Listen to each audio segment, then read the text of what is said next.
So hello everyone, my name is Yaniv Feldman. I'm the editor-in-chief of Geek Time, and I'm here to talk about today, in the most appropriate way to open the session, about the state of Israeli startups and venture capital in 2016. So before we start, I want to talk a little bit about data. Edward Demings said that without data, without data, you're just another person with an opinion. But the truth is that in today's world, even data is not enough anymore. You have to get the right context in order for the data to be worthwhile. There's a short story about a guy who took a trip in a hot air balloon, and about 2 hours in, he realized he doesn't really know where he is or where he's going. So he yells down to a guy driving a bike below him and says, "Hey, can you help me? Can you tell me where I am?" And this guy says, "Yeah, you're about 21 degrees north, 12 minutes, 11 seconds, and 17 degrees east. You're about 212 feet high, and you're northeast due north," or something like that. And this guy looks down, a bit confused. He doesn't really know what to do with that information. He said, "Yeah, well, thanks. You must be a data analyst." So the data analyst said, "Yes, how did you know?" And he says, "Everything you said was probably very accurate. It was much more information than I needed to know, but it doesn't help me with anything."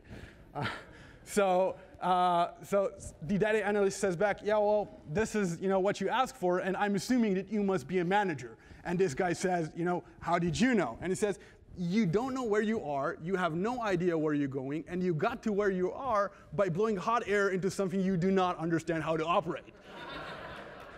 So basically, that's a short story of data without context, and this is what we at Geek Time are trying to do. We're a leading global tech publication trying to bring context into data, using news and real-time coverage of events, using research and reports, and a dashboard that gives you a full perspective of what is going on. But we're not here to talk about it. We're here to talk about the state of Israeli venture capital. But before we do that, let's get a little bit of context. Let's look for a second what's happened around the world. I'm not going to bore you with numbers. You can look at the slide and read those yourself. But let's focus on the interesting stuff, the story behind some of these numbers. As everyone knows, the US makes the biggest amount of startups, new startups around the world, about 10,000 in 2015, which is about double than Europe and 3 times as China. But the most interesting part is the growth. In 2015, US is the first year for a long time that the growth is slowing down. While in Europe, the growth is going over and over with almost 40% more than it was in 2014. And look at China for a second. China is 270% bigger than when it was 2014. They're going sky high, and it's definitely going to affect the global ecosystem when we look at what's going to happen in the next 4 years. But let's talk about Israel for a second. Israel had its 4th consecutive record year for Israeli startups and venture capital. We had 1,387 new startups this year. That's just so you get the perspective, that's about 3 times less than China, okay? They raised $368 billion, going to 373 companies, which is very interesting, but without the context of what came out of the other side, a bit useless. So let's look at the other side for a second. So we had 69 exits, totaling to over $5.14 billion. That means $1.5 out for every $1 in. That's definitely impressive. But the interesting story doesn't stop here. What we're seeing is that we have 69 companies acquired, which is 44% more than what happened in 2014. But the sum average of an exit is 5% less, meaning we're selling more companies for less money. And we're going to go back to that later on.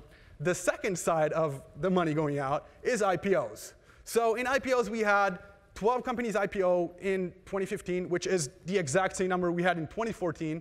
But what's different is the amount raised. The amount raised was $700 million, which is half the amount that was raised in 2014. And what does that tell you? That correlates with the same trend that's been going on all over the world, where companies are looking to go away from public markets and IPOs and trying to find private ways to raise money, which is definitely an interesting trend to keep on following. So what caused all that growth? What helped Israel get to where it is at the end of 2015 and start of 2016?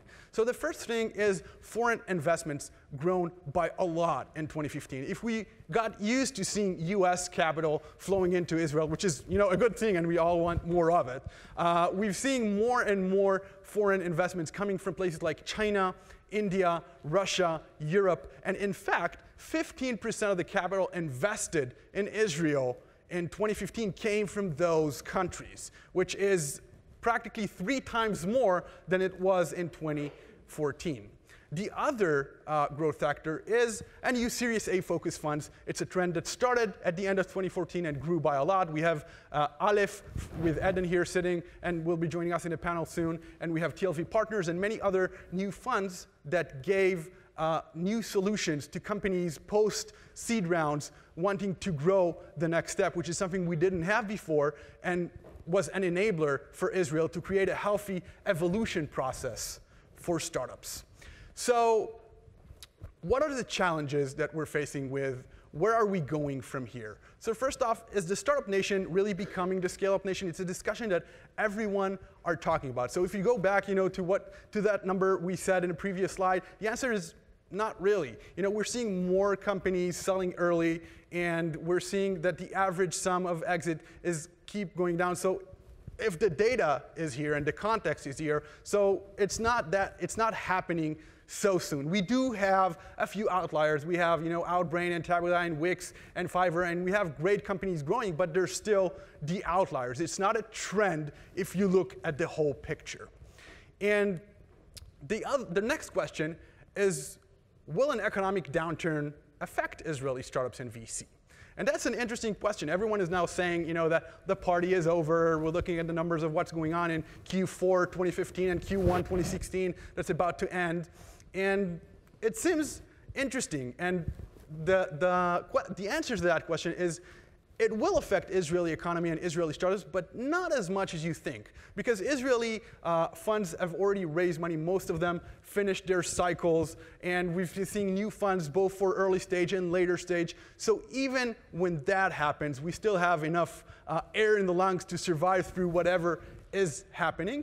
And put on top of that, if we look at the historical context for a second, what's happened with Israeli economy in 2001 and after 2008, the effects were, they call it in the Israeli army, a little bump in the wing. So it didn't do that much to the economy, and we don't expect it to for 2016 as well.